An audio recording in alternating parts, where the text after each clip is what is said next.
Assalamualaikum warahmatullahi wabarakatuh. Jumpa lagi dengan YouTube channel saya, Nani and the Journey.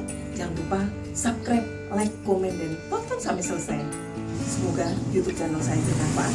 Dan kali ini saya akan membahas parenting. Itu semua. Anak adalah anugerah Allah yang tiada taranya. Dititipkan Allah kepada hambanya untuk dididik. Mendidik anak sejak dini sangat penting karena masa depan seorang anak bergantung pada cara orang tua mendidik anak-anaknya sejak dini.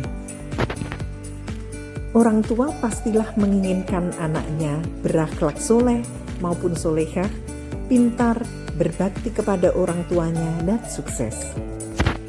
Semua ini terwujud melalui proses bagaimana orang tuanya mendidik mereka. Jika cara mendidik anak salah pun, orang tuanya akan mempertanggungjawabkan di akhirat kelak. Sobat-sobat, inilah pengalaman saya mendidik anak secara efektif. Ya. Kemudian ada bercerita tentang pengalaman saya mengasuh anak. Ini benar-benar tidak ada di buku dan ini merupakan pengalaman pribadi saya.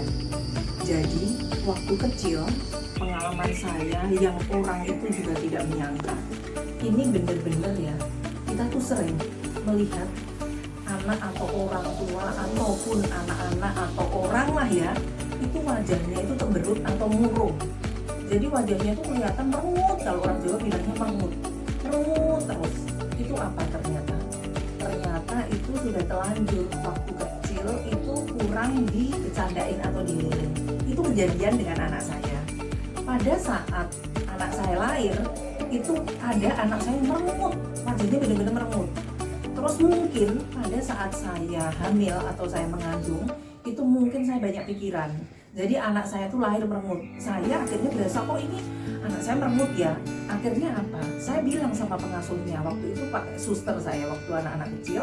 Saya bilang, Mbak, ini nanti tolong anak saya selalu dililing atau dipecandain atau dibuat ketawa. Bagaimana cara pokoknya anaknya tuh ceria, ketawa, sering dipecandain, diketawa biar anaknya ketawa gitu.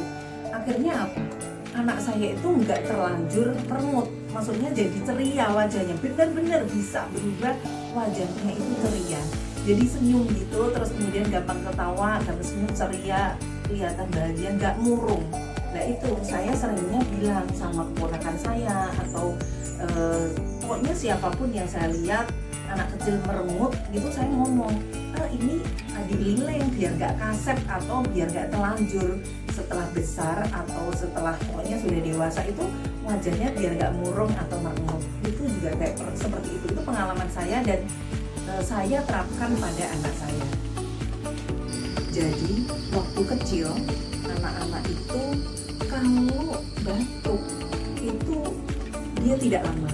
Biasanya batuk itu saya kasih cukup kencur atau saya kasih gosok-gosok itu, dan apa yang membuat dia itu cepat sembuh?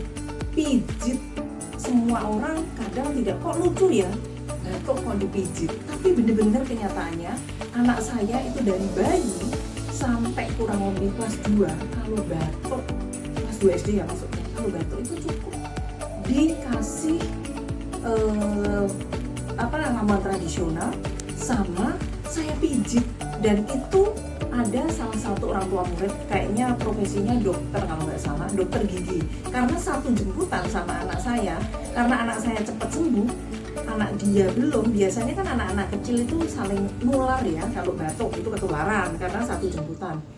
Anak saya cepat sembuh sampai ibunya itu nanya ke saya, Bu, kok anaknya sudah tidak batuk lagi, diapain, dikasih obat apa gitu. Ternyata menurut pengalaman saya itu cukup saya pijit, dan itu berlangsung dari kecil sampai kelas 2 SD, kira-kira kelas 2, karena anak saya kan sekarang udah besar-besar ya, ada yang udah nikah. Terus kemudian pengalaman saya itu saya baru ingat sekarang ini, padahal itu kan sangat bermanfaat sekali. Kadang orang nggak ngeh ya, kok bisa batuk dipijit tapi sembuh. Itu anak saya rata-rata ya, memang dia juga asli eksklusif umur sampai 2 tahun. Itu rata-rata anak saya memang ASI. Jadi waktu kecil tuh jarang banget sakit, dan sakit biasanya ketularan temen ya, batuk kayak gitu, karena satu mobil jemputan gitu ketularan temen gitu batuk, ya cukup saya kasih obat tradisional, terus kemudian saya pijit. Yang paling efektif adalah pijit, setiap batuk itu pijit. Tapi setelah besar kan mungkin ada virus, ada macam-macam, itu dia bukan pijit lagi yang obatnya, tetapi bener-bener waktu kecil itu paling efektif adalah pijit. Pijitnya itu tukang pijit biasa itu loh, tukang pijit tradisional itu cukup efektif. Anak saya memang biasa, anak kecil biasanya kalau capek kan pijit, batuk pun juga pijit, itu sembuh. Ada pengalaman saya lagi, yaitu apa? Hampir semua orang kalau anak-anaknya itu waktunya sekolah, maksudnya persiapan mau sekolah itu kan ribet banget. Mana anaknya itu uring-uringan, orang tuanya juga uring karena anaknya lelet lah, apalah, orang tuanya juga mesti harus cepat-cepat karena waktunya mungkin kita juga mau ke kantor, anaknya belum siap, mesti harus bareng kita, atau anaknya udah jemputan belum, ini pokoknya ribet gitu. Terus saya gini, ini gimana ya anaknya itu biar nggak dia tuh jadi pemarah atau apa, jadi kayak stres ikut-ikutan saya sendiri nih. Akhirnya saya coba, saya putarkan tiap pagi itu adalah lagu anak-anak yang ceria, yang membuat kita semangat, yang membuat anak-anak semangat, senang. Jadi dia itu bangun terus kemudian ada lagu ceria ya. Jadi pas itu sebetulnya bukan pas bangun mungkin lebih ke ngaji-ngaji ya. Jadi saya putarkan itu pas saya nguapi, atau pas anak-anak pas mau makan, pas ganti baju itu, jadi mandi lah, itu mandi ganti baju makan lah, itu diputerin kayak gitu. Jadi anak-anak tuh akhirnya semangat, maksudnya itu dia itu kayak gimana ya, seneng gitu loh, mengerjakan sesuatunya dengan seneng. Kita juga gak uring-uringan, anak gak uring-uringan, dengan ceria, dan berangkat dengan senang, berangkat sekolah dengan senang. Itu juga pengalaman saya. Akhirnya pengalaman itu saya ceritain juga ke teman, ke ponakan. Nanti kalau kamu punya anak kecil, atau kalau anak-anak udah mau sekolah, ini kamu puterin lagu anak-anak yang ceria, yang semangat gitu. Jadi anaknya itu biar seneng sekolah juga, nggak uring-uringan, orang tua juga nggak uring-uringan juga.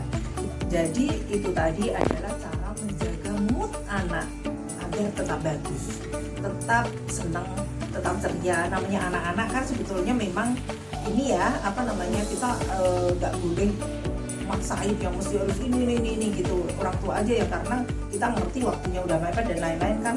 Jadi kita juga ikut orang tua, anaknya juga akhirnya jadi sebel juga gitu. Makanya itu tadi adalah menjaga cara efektif untuk menjaga mood anak agar bahagia, senang gitu, mengerjakan sesuatu dengan senang, dengan gembira. Saya terapkan pada anak-anak saya.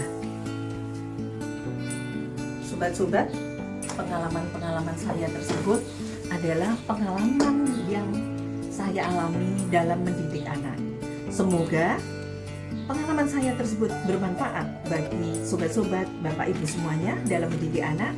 Dan jangan lupa selalu nonton YouTube channel saya, Nani and the Journey. Dan jangan lupa subscribe, like, komen, dan tonton sampai selesai.